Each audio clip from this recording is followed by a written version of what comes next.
하나님 말씀 신명기 1장 1절을 보겠습니다. 구약 성경 259쪽입니다. 이는 모세가 요단 저편 숲 맞은편의 아라바 광야 곧 바란과 도벨과 라반과 하세롯과 디삽 사이에서 이스라엘 무리에게 선포한 말씀이니라.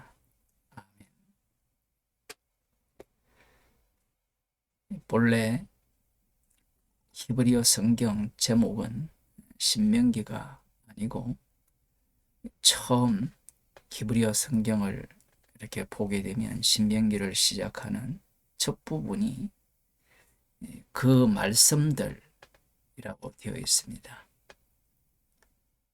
본래 제목은 그 말씀들인데 이후에 신명기라고 이름을 바꾸었죠.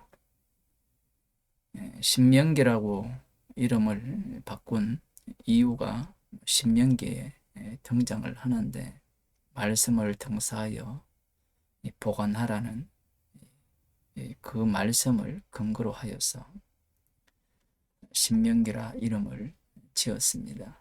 신명기의 뜻은 거듭 명령한다,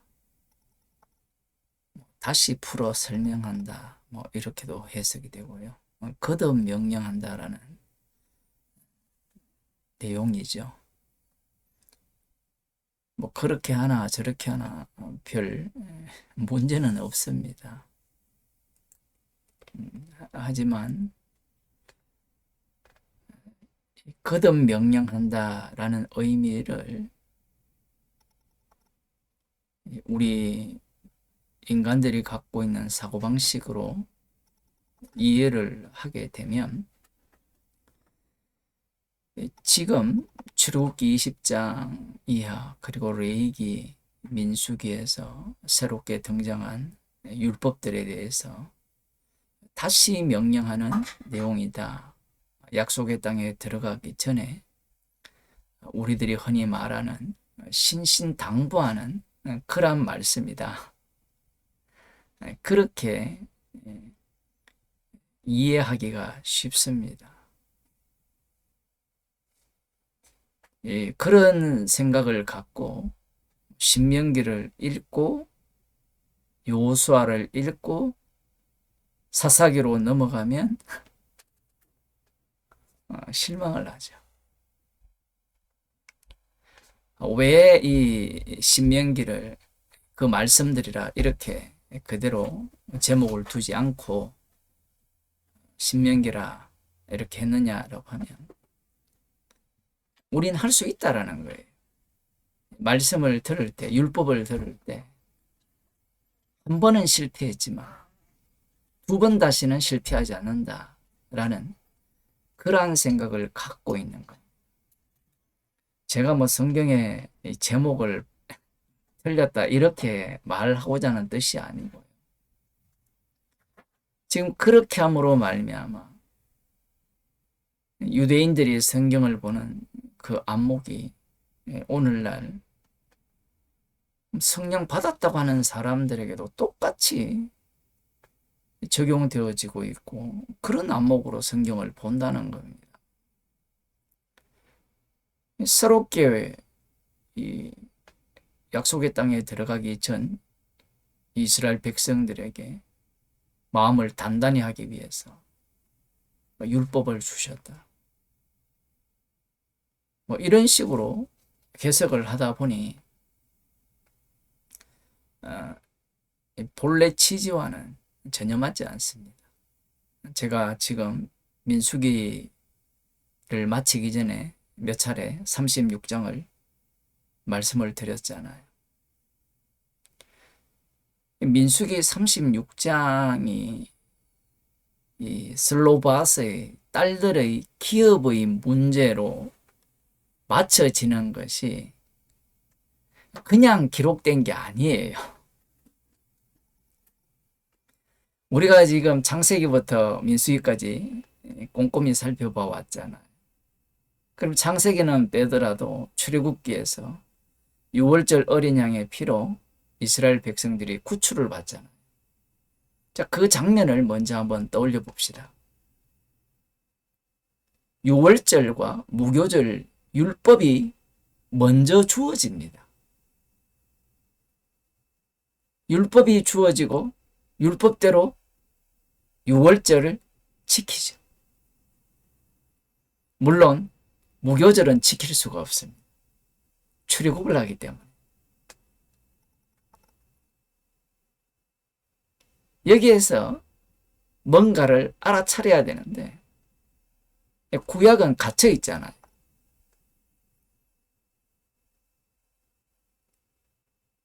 눈을 감기게 하시기 때문에 알아차릴 수가 없습니다.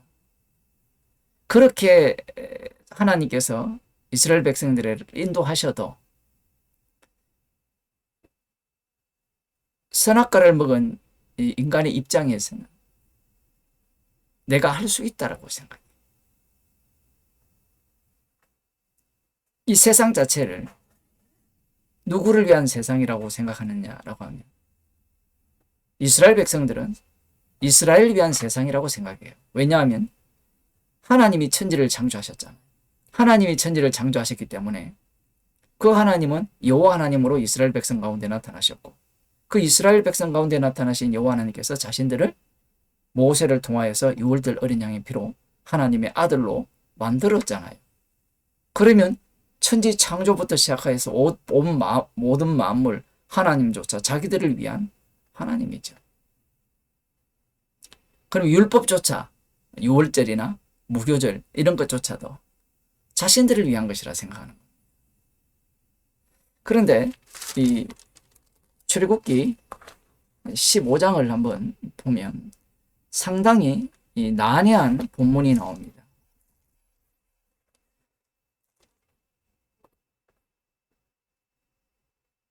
홍해를 건넌 이후에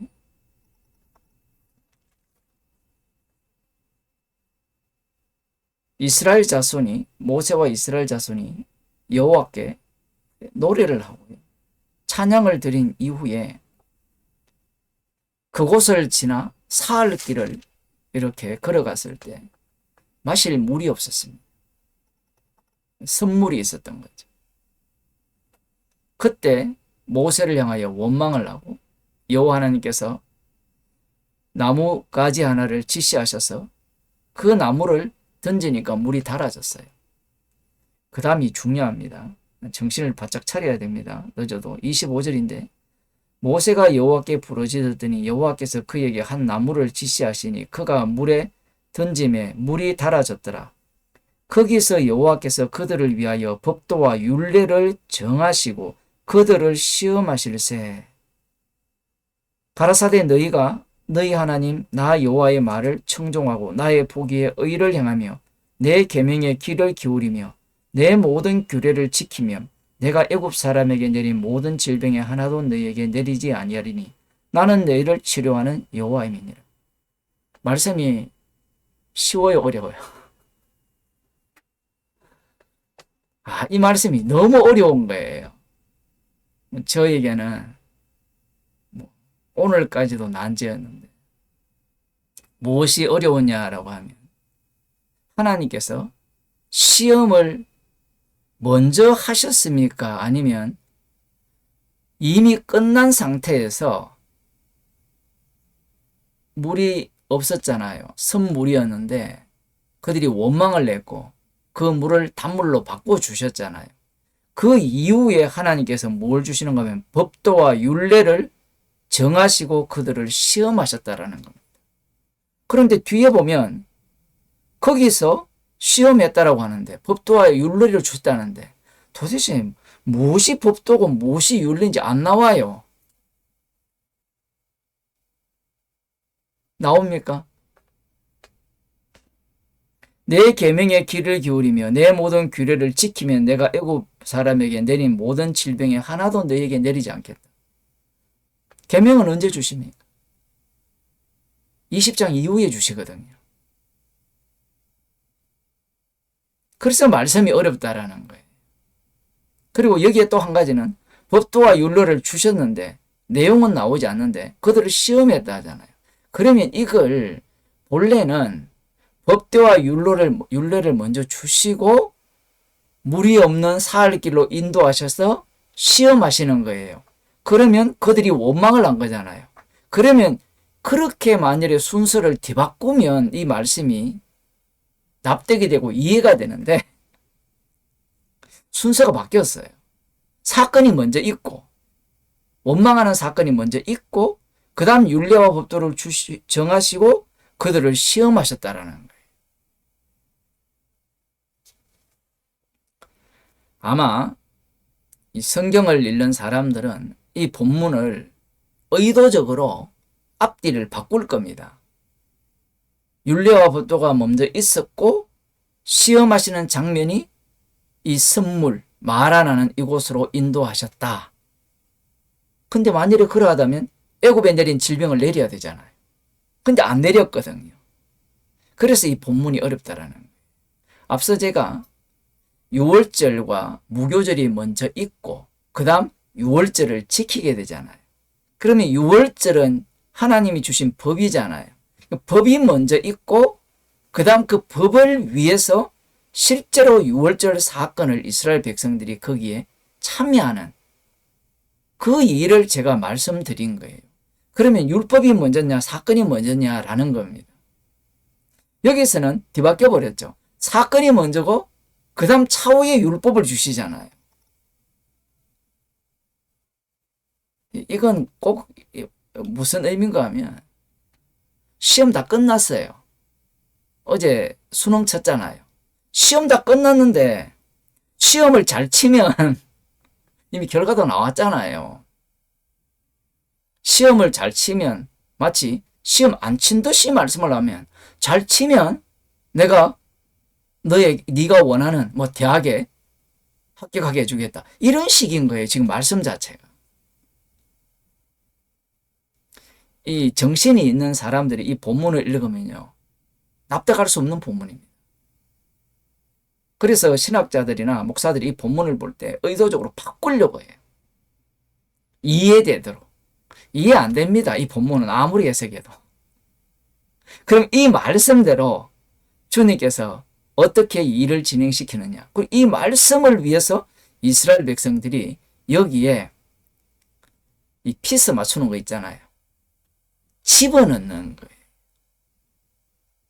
지금 이 신명기 말씀이 그 말씀들이라고 할 때 우리가 만일에 출애굽기에서 민수기 이 내용 그리고 민수기 36장에 나오는 이 내용 그리고 지금 오늘 본문에서 모세가 요단 저편이라 했잖아요.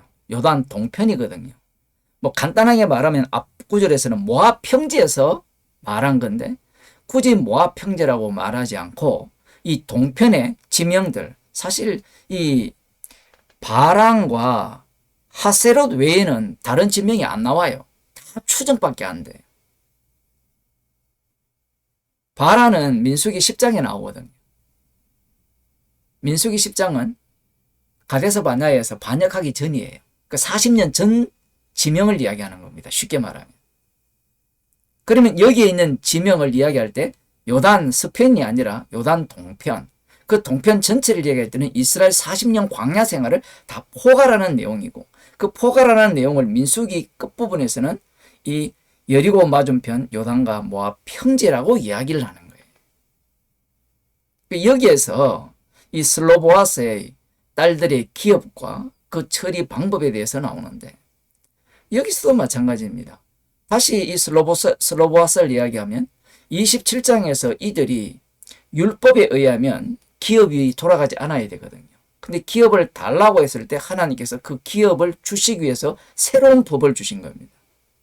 새로운 법을 주시니까 36장에 와서는 이 므낫세 지파 사람들이 자신들의 기업이 줄어드는 것을 염려하여서 이 새로운 법과 희년의 법이 만남으로 말미암아 자기들에게는 손해가 된다는 거예요.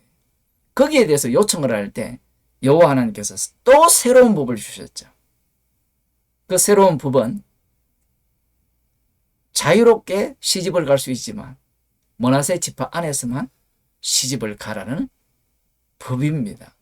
자, 여기까지는 제가 여러 차례 말씀을 드렸죠.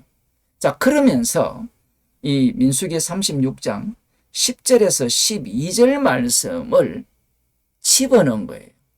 10절 다시 보겠습니다. 슬로보아스의 딸들이 여호와께서 모세에게 명하신 대로 행하니라. 슬로보아스의 딸 말라와 디르사와 호글라와 쭉 나오면 끝에 보면 그 기업이 그 아비 가족의 지파에게 여전히 있었더라. 벌써 기업 분배가 끝났어요. 그리고 이들도 시집을 다른 지파에 가지 않았다라는 걸 여기에 집어넣습니다. 우리가 모세오경을 이야기할 때 모세가 기록했다라고 다 배웠잖아요. 예수님도 모세의 글이라고 하거든요. 모세의 율법이라고 하고요. 그러면 이 본문은 모세가 썼습니까? 누가 썼습니까? 모세가 쓸 수가 없죠. 이미 기업을 다 분배받은 이후에 이들이 자기 지파에게 시집을 간 내용을 기록하고 있잖아요. 그죠? 그래서 성경을 이렇게 연구하는 사람들은 이런 본문들이 없었으면 좋은 거예요. 왜냐하면 이런 본문들이 없어버리면 모세의 저작권이라고, 저자가 모세라고 당당하게 이야기할 수 있거든요. 왜 그런 생각을 자꾸 하는가 하면 인간은 자꾸 성경을 변명하려고 해요. 성경을 인간이 변명할 필요가 없습니다. 그래서 앞서서 제가 미리 언지를 드린 게 6월절이 먼저 있고 6월절을 지키게 되어 있어요. 지금 여기서도 마찬가지입니다. 순서가 보세요. 율법이 있고 그 새로운 율법을 달라고 하는 그들에게 새로운 율법을 주시죠. 그럼 새로운 율법을 주신 것은 본래 율법이 없는데 이게 추가가 된 거냐 본래 있었느냐라는 거예요. 본래 있은 거예요. 주님께서는 다 알죠. 슬로보아스의 딸들이 이러한 것들을 요청할 줄을 다 아는 겁니다. 이것이 왜 중요하냐라고 하면 여기에 보면 아직 이루어지지 않았는데 하나님께서 말씀하신 대로 슬로보아스의 딸들이 순종을 했다라고 이야기를 하거든요. 그 말씀대로 이루어지는 거예요. 신명기 1장 1절에서 모세가 이스라엘 무리에게 선포하는 이 말씀은 우리 인간들 입장에서는 거듭 명령하는 것이 맞아요. 그런데 모세가 그리스도의 영을 받아서 기록했기 때문에 이 말씀은 이런 겁니다. 거듭 말씀했다라는 것은 세상 자체가 말씀을 위한 이스라엘이요, 말씀을 위한 세상이라는 거예요.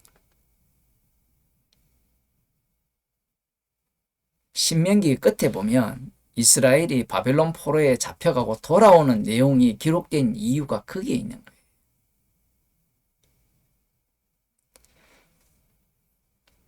요한복음 1장 1절을 보면 창세기 1장 1절을 완전히 뒤집어 버리죠.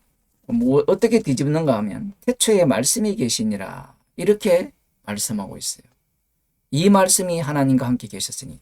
그런데 창세기 1장 1절에서는 태초에 하나님이 천지를 창조하시니라 이렇게 나와요.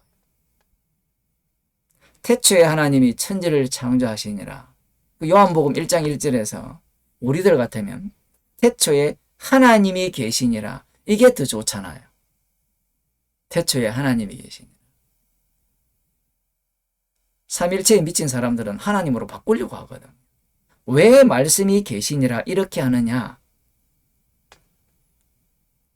그러면서 이 말씀이 하나님과 함께 계셨으니 이 말씀은 곧 하나님이시라. 참 신기한 게요. 하나님이 천지를 창조하시고 하나님이 말씀을 주십니다. 맞죠? 근데 그 말씀대로 누가 오시느냐 하면 예수님이 오세요. 그렇게 되면 그 예수님이 말씀이 육신이 되시잖아요. 그 예수님이 누가 되느냐라고 하면 하나님이 돼요. 어떤 하나님이 되느냐? 십자가에 못 박혀 죽으시고 부활하셔서 심판 주가 되시고 창조 주도 되시는 거예요. 모든 만물을 만드신 분이 되는 겁니다. 인간들의 순서는 항상 하나님이 먼저 있고 그 하나님이 천지를 창조하였다, 이런 순서로 진행이 되지만 그들이 갖고 있는 그 하나님 관념은 바로 우상입니다. 그러한 하나님을 믿는 자들이 유대인이었고요. 말씀이 육신이 되어서 친히 이 땅에 오셔서 내 살과 내 피를 먹고 마시는 자만이 영생이 있다 라고 말씀을 하시니까 예수님 자신이 인자됨을 인하여 심판하는 권세를 받았다라고 하니까 그러한 예수님을 용납할 수가 없는 겁니다.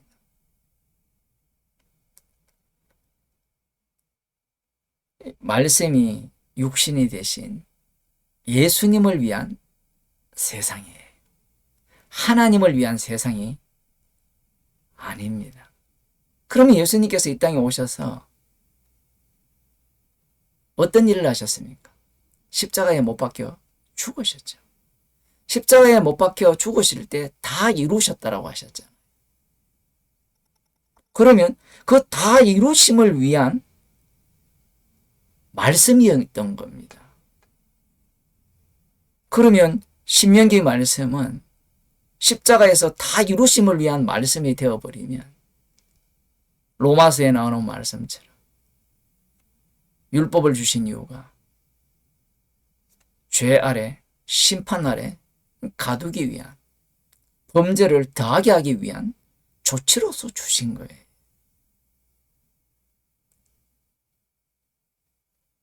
거듭 명령을 하니까 우리가 지켜야지, 애를 써야지. 이스라엘 백성들이 거듭 명령했음에도 불구하고 애쓰지 않고 지키지 않았기 때문에 멸망했다. 물론 그 말은 맞아요.